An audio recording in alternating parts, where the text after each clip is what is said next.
আসসালামু আলাইকুম প্রিয় স্বপ্নবাজের দল, আশা করব তোমরা ভালো আছো।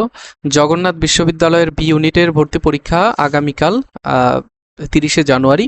তো তোমাদের এখনো যারা সিট প্ল্যান দেখতে পারো নাই, তোমরা সিট প্ল্যান দেখার জন্য জাস্ট লগ ইন করবে জগন্নাথ বিশ্ববিদ্যালয়ের অ্যাডমিশন। এখানে আন্ডার গ্রাজুয়েট অ্যাডমিশনে গিয়ে তুমি 2025-26 এখানে ক্লিক করবে। করার পরে তুমি তোমার আইডিতে লগ ইন করবে। ঠিক আছে, আমি এখানে লগ ইন করা রয়েছে। তো আমি লগ ইন করা অবস্থায় এখানে রয়েছি। এখানে দেখবে যে এপাশে বাম পাশে তোমার ম্যাটেরিয়ালগুলো রয়েছে, এপাশে তোমার সব কিছু রয়েছে। ওকে, এরপরে দেখবে যে এখানে এই যে বি ইউনিটের যে অ্যাডমিট কার্ড, সেই অ্যাডমিট কার্ড বরাবর এই যে শেষে ডান পাশের অংশে এখানে কিন্তু তোমার সিট প্ল্যানটা দেওয়া রয়েছে।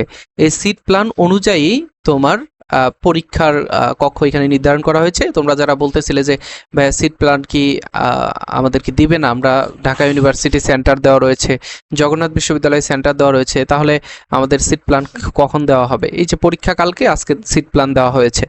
সো তোমরা যারা সিট প্ল্যান দেখতে পারোনি একটু অপেক্ষা করো, ওয়েবসাইটে অনেকেই প্রবেশ করছে, যার কারণে সিট প্ল্যান অনেকেই দেখতে পারছে না।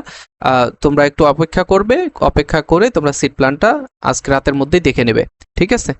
আর যারা এখন পর্যন্ত অ্যাডমিট কার্ড ডাউনলোড করতে পারো নাই, তোমাদের অ্যাডমিট কার্ড ডাউনলোড করার বিষয়ে ভিডিও অলরেডি আপলোড করেছি, তোমরা চাইলে দেখে নিতে পারো।